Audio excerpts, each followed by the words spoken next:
Good afternoon, everyone. I'm going to be talking about conspiracy theories today and the people who believe them. Oh, How's hi, how everything are going, you? man? Good, good, Awesome. thank you. Listen, it's great to have you on. Thanks for joining us. I'm just going to do a brief introduction just while everyone's logging on. We have the pleasure of speaking with Dr. Joseph Uscinski today, leading expert on conspiracy theories in America. He is a New York Times best-selling author and professor of political science here at the University of Miami. In 2015, he organized the first international conference on conspiracy theory research, featuring more than 50 scholars from 10 countries. Dr. Uscinski was frequently consulted by journalists during the 2016 U.S. presidential election for his opinions on campaign-fueled conspiracy theories and their use by politicians. Dr. Uscinski argued that politicians use conspiracy theories to mobilize certain sectors of the electorate and gain an advantage. He is very much against fake news, but has also suggested that fake news is not a new problem. His first book, The People's News, Media, Politics, and the Demands for Capitalism, argues that profit motivates the largest driving American part of journalism. His second and most notable book, which is a New York Times bestseller, American Conspiracy Theories, hypothesizes that conspiracy theories are for quote unquote losers, meaning that they are for people who are out of power and tend to use these theories to consolidate resources, focus attention on an enemy, and then gain redemption. This manifests itself particularly after elections, which we've seen recently. So here to discuss conspiracy theories and the people who believe them. Joe, welcome, and again, thanks for joining us. Oh, good, thank you very much. And just to correct something very, very quickly, not a New York Times best-selling author, um, but I did sell well on Oxford's list. Well, So, Oxford, New York Times, it's all the same, right? yes, still waiting for the checks to come in, regardless. Exactly. Well, listen, let's just start with the basics. What qualifies as a conspiracy theory? So you would have an idea in which a small group of powerful people are working in secret for their own benefit and against the common good, and they're doing it in a way that undermines our bedrock ground rules against the widespread use of force and fraud. I mean, further, this theory has yet to meet some epistemological bar, meaning that we're not quite sure if it's true or not. And my epistemological bar is, has the theory been judged as likely true by the appropriate experts with open data and evidence? Makes sense. And like, why do these arise? How do they arise? What factors go into making a conspiracy theory successful, so to speak?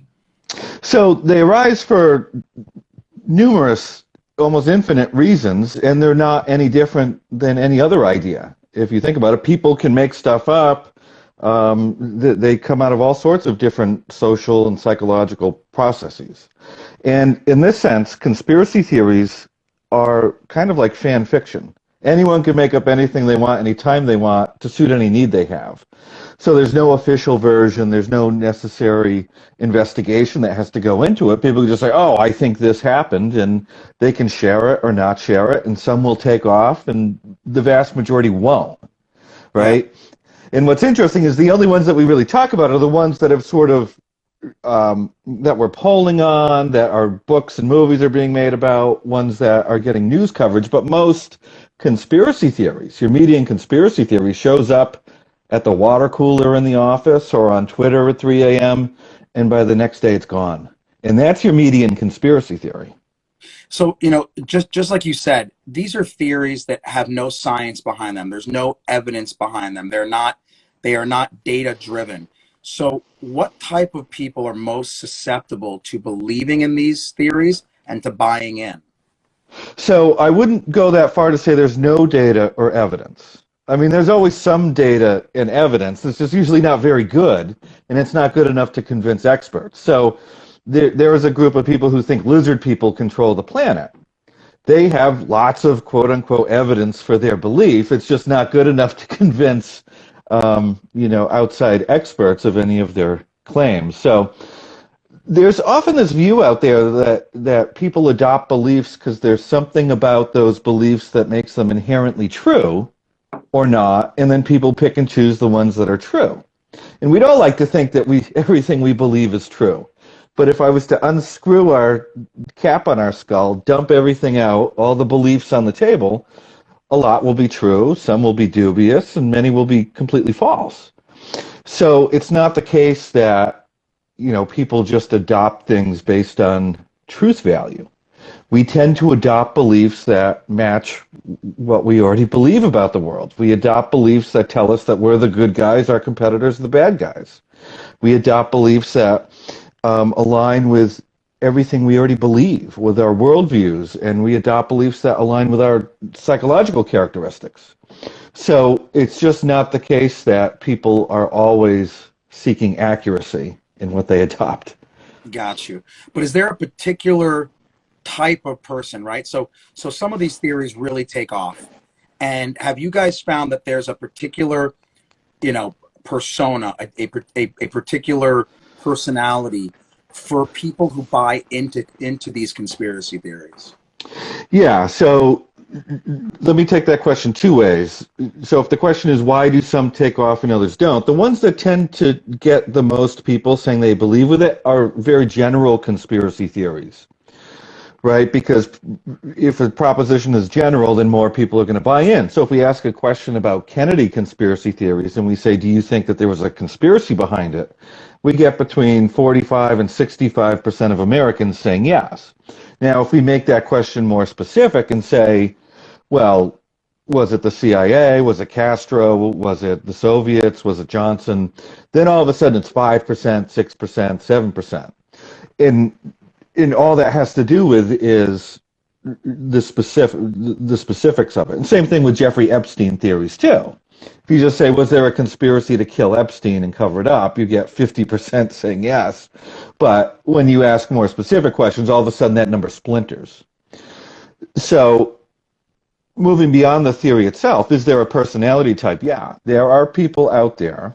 In fact, we all fall into this bucket to one degree or another, where we have a tendency to see events and circumstances as the product of conspiracies, usually brought on by people we already don't like. And some people have this worldview incredibly strongly, other people have it more weakly. Now on the strong end, everything they see, everything they look at, they say, that's a conspiracy, that's a conspiracy. The people on the opposite end don't believe a lot of specific conspiracy theories, and they're also likely to reject true conspiracies that really did happen. So neither end is particularly beneficial, and most people are somewhere in the middle, as most people accept some amount of conspiracy theories because they have a worldview that's open to it but not overboard in either direction. Do you feel like education or overall intelligence correlates with buying into conspiracy theories or not? The intelligence, I don't know, but education, it does correlate with the conspiratorial worldview. Meaning, why? The more educated you are, the less you believe. Yes. Okay. Makes sense. Why? But why, we don't know. So I would like to think, as an educator here at the University of Miami, I'm training young minds to be more resistant to unevidenced ideas. But the forces could be going in the opposite direction. If someone called me and said, hey, I'd love to come study with you so I can prove that George Bush blew up the Twin Towers or Barack Obama faked his birth certificate, I'm probably not going to want to work with that person. So it could be the case that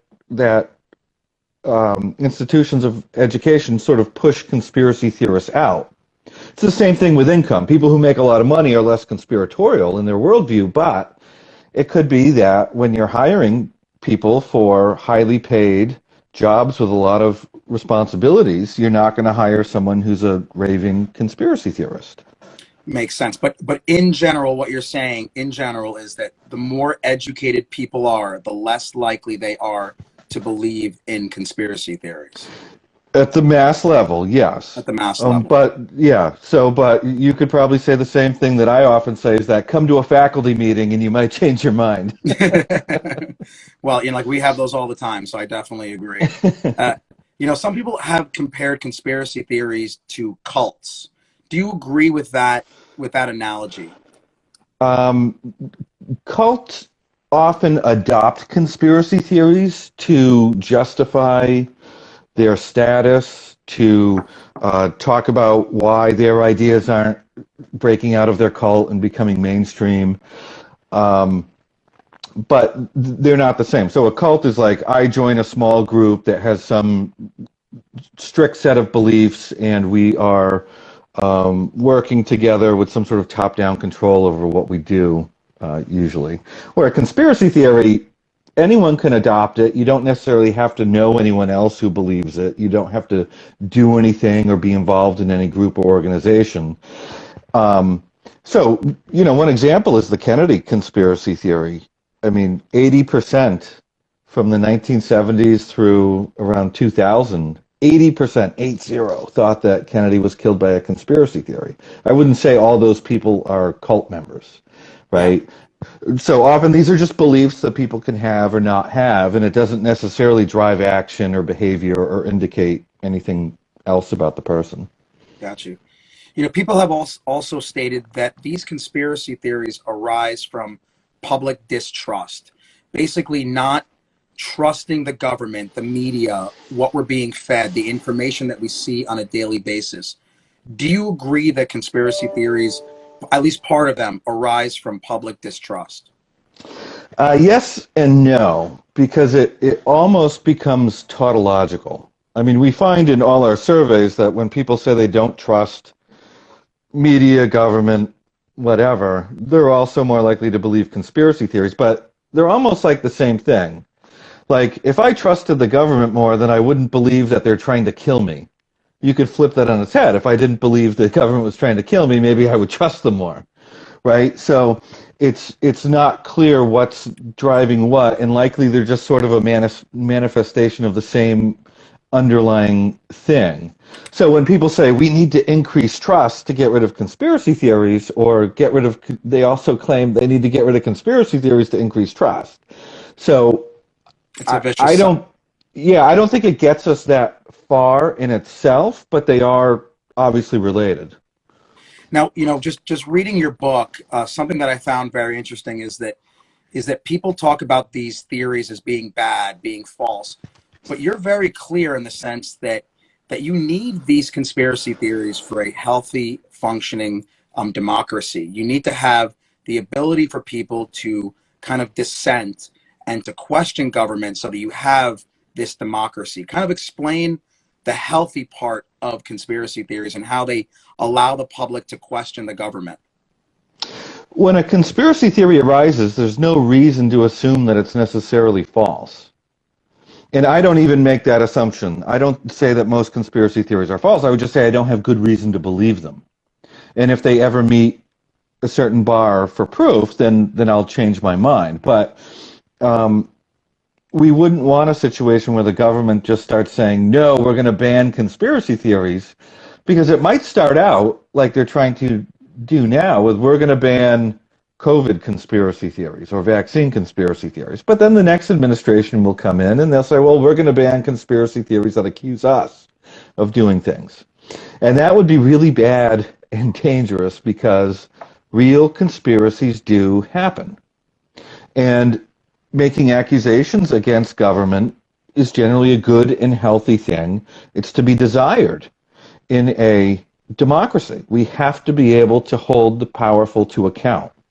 And if we shut down those debates, if we censor those ideas that are critical of leaders who could be abusing power, then that leaves us in a very dangerous situation.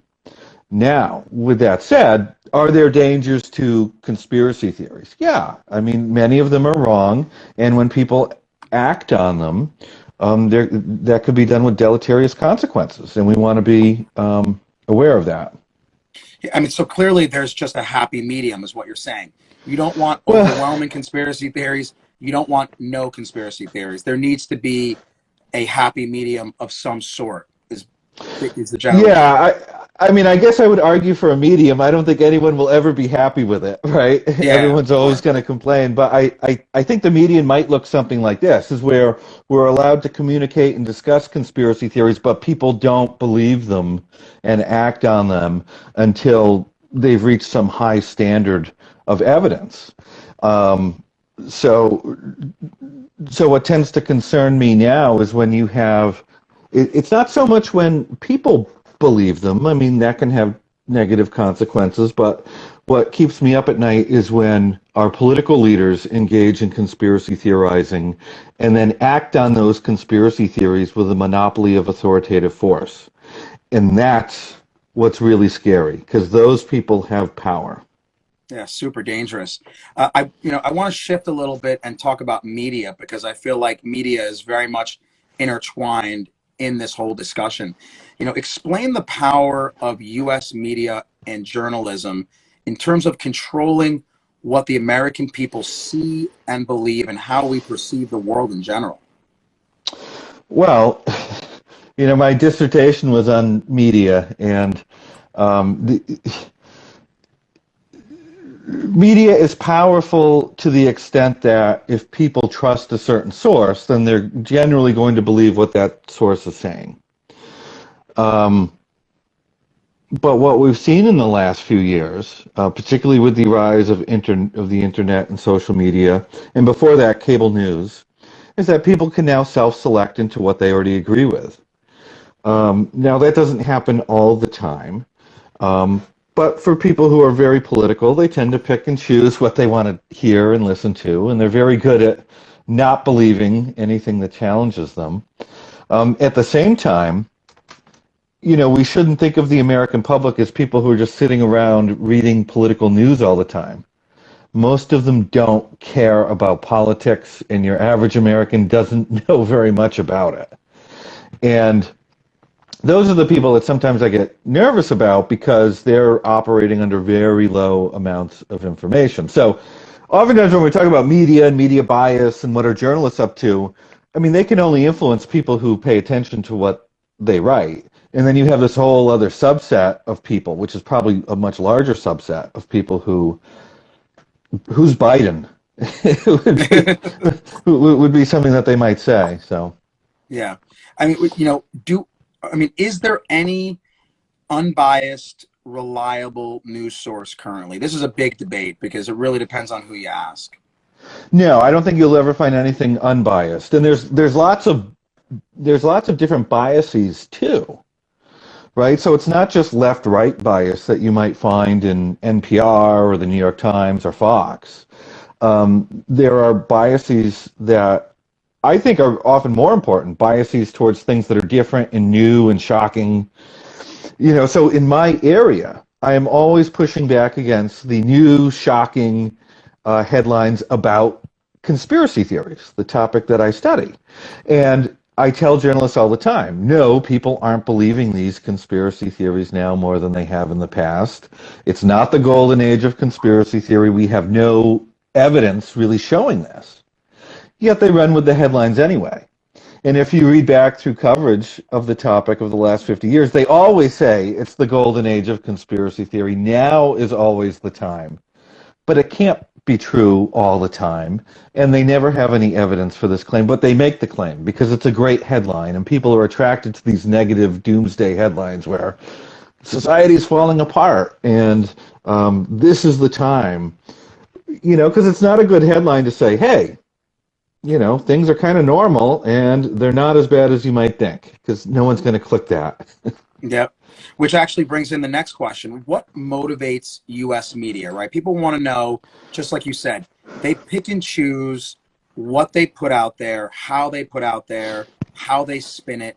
So what's motivating the media when they decide what they're going to put out there? So there's a lot of factors that are going to drive news decisions, right? And oftentimes it'll be chalked up to, well, this is newsworthy. Well, what does that mean, right? You have to sort of unpack that. But, what I see as the forces driving these news decisions are, is the audience going to watch it, click on it, engage with it? Particularly now, because, if a newspaper puts out something on Twitter or puts out something on the internet, they can clock engagements and comments and all shares and all that stuff. So they're getting very good at figuring out what works in terms of driving traffic. So there's a profit motive there. And then on top of that, you've got, whatever might be happening now that's going to feed into what they can feasibly cover, what their own personal biases are, and then, of course, what are the biases of the advertisers and the corporation or company that they might be working for. I think in other places, too, I mean, in other ways, oftentimes the opinions of government officials, our journalists often tend to be very deferential to them.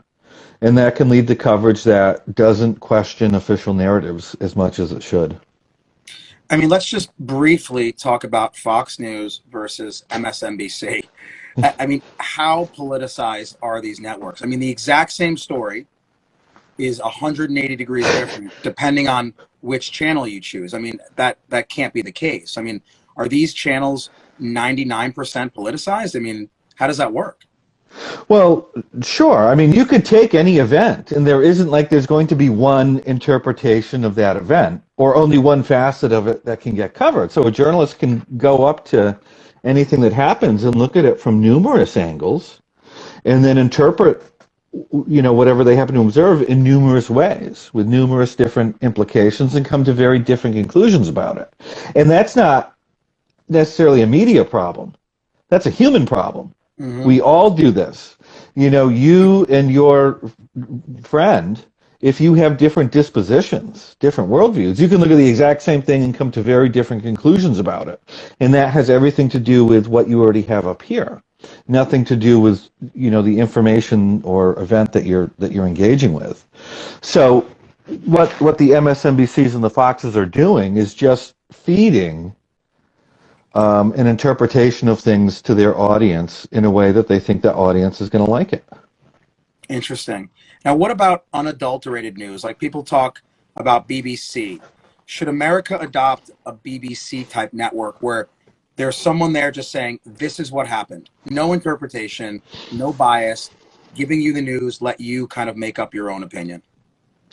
Well, this is the thing, is I spend my summers in London, and then all you hear about there are complaints about the BBC and how they're so biased. So as Americans, we can look at it and say, wow, that's so great. But if you're British, it's one of your favorite things to complain about. Interesting. After the NHS, I guess. Yeah. So it all depends, again, on your point of view. And, I mean, we have an NPR, and people like NPR news on PBS, and there are people who say, well, that's less biased, but there are other people who watch it and say, no, that has a massive, usually a left-wing bias. So I don't think we could ask for something where it's like, I want the absolute truth, because good luck getting to that in the first place. And even if we had access to it and can package it into a 2-minute news story, it's not clear that anyone's going to interpret it that way. People are going to interpret everything the way they want. Yeah. And you were very clear about saying that these conspiracy theories, this is not a new thing. Fake news is not a new thing. This has been going on, for decades and decades and decades. However, it does seem more prevalent now. What's the role in social media? Because you mentioned that earlier.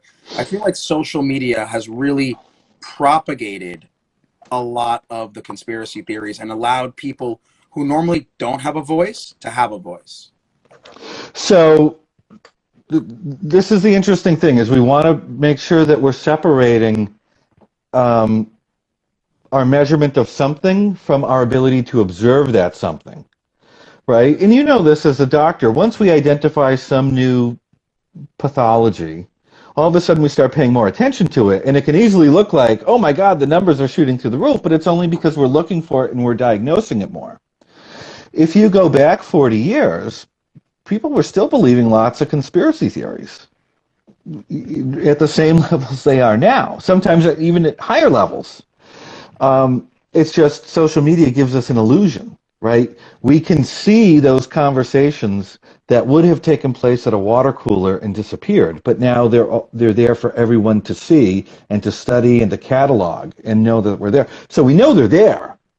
Right, but just because something's on social media or the internet doesn't mean anyone's looking at it, doesn't mean anyone cares, and it doesn't mean that it's going to take off. So a typical conversation I have with a journalist on this is they'll call me and say, oh my God, Joe, there's this new conspiracy theory out there. It's on Twitter and it's going to spread everywhere and everyone's going to see it and believe it and we're going to have chaos. And I say, well, did you see it? And they say, yeah. And I say, so you must believe it then. And they say, no, of course not. I say, well, what makes you so special? Why is everybody a rube but you? And then they start to realize, well, maybe not everyone's accessing this particular conspiracy theory online. And even if they did, it's not clear that everyone's just going to be hypodermically injected with that idea and automatically adopt it. So people see what they want to see, they believe what they want to believe, and just because something's on social media doesn't mean anyone's going to believe it. And I just think in the last few years we've gotten too much into this idea of spread. We're focusing too much on ideas traversing these online networks. We got to be talking about the people, because someone who's resistant to conspiracy theories isn't just going to believe conspiracy theory stuff because they saw it on Twitter. They're going to believe it because of what's already going on in their head. And that's where we need to focus, is on people's worldviews and personality traits that makes them want to adopt these beliefs. Because oftentimes these accounts you see on social media and the web pages that are all about conspiracy stuff, they're preaching to the choir. They're not converting people. And when we re-poll conspiracy theories over and over and over and over again, we just don't find increases. So people either believe this stuff because they're predisposed to, or they really don't. Now, speaking about social media, I'm going to ask you a very controversial question. What do you think about Donald Trump being censored on social media because of the fear of him propagating conspiracy theories at a very high level due to his position of power, and being censored on social media due to that fear of spread? I don't have a particularly strong opinion on it. I mean, I believe that Twitter should make its own decisions. And but it does point out a weird irony that Donald Trump was a big vector of misinformation and conspiracy theories on social media. Yeah, much of the government wants social media to censor, ban, or label misinformation and conspiracy theories. So here we have a problem being caused largely by people in government, and of course government's going to swoop in and solve that problem for us. Well, thank you very much. I think the question we need to ask ourselves is, what is the role of government in this? And the answer is they probably shouldn't be censoring this at all. And the censoring that we are getting from social media companies is largely because they're under the thumb of the Senate and the Congress, who are pushing them to do things. And even our current president is saying that Facebook is killing people because of social media and misinformation, which is a vast dramatization of what's really going on. So once we move that out of the way, then the question becomes, well, this is Twitter's platform. People can choose to be on it or not. And if Twitter wants to have the president on or not, then that's up to them. If Congress wants to do something about Trump instigating a riot at the Capitol on January 6th, then it should go after Donald Trump. It should have removed him from office when it impeached him for that, and it should take action on that. Congress should also hold their own members accountable who engage in and propagate conspiracy theories or misinformation before they knock on my door and try to tell me what I can and can't say. Yeah, I mean, it's obviously a kind of catch-22, right? I mean, you want freedom of speech, but at the same point, you don't want crazy news being spread at such a high level that you're influencing millions and millions of people with false information. So obviously no right answer. Yeah, and here's the funny thing is that it opens up, I mean, the reaction to it from government officials was sort of mixed. Like other leaders, like Angela Merkel in Germany, was very concerned when Twitter bumped Trump off. Because they said, I don't think we should be removing political leaders from these spaces because we have to know what they're saying, right? And Trump was in office at the time. So it seems like a disservice to the public to not allow the president to communicate. Now, it's just an issue that Trump engaged in a lot of this rhetoric, but whose fault is that? That's the fault of the voters the fault of the political system, and the fault of Congress and the Senate for not removing him for it if that's what they really wanted to do. Yeah. Now, we always talk about this being so prominent here in America, but looking outside of America, I mean, do all other countries, let's say European countries, South American countries, Asian countries, do they all suffer from fake news and these conspiracy theories, or is this a predominant American thing? No, Americans are exceptional in many, many ways, but our conspiracy theorizing is not one of them. So in this sense, we're kind of middling. But it's tough to compare between countries, largely because it's a different culture in each country, and they believe different conspiracy theories in each country. So there's different things going on that would drive it. And the countries where I think conspiracy theories are probably the most rampant, but also also the most true at the same time, are the places where I can't really poll, like North Korea or Cuba or whatnot.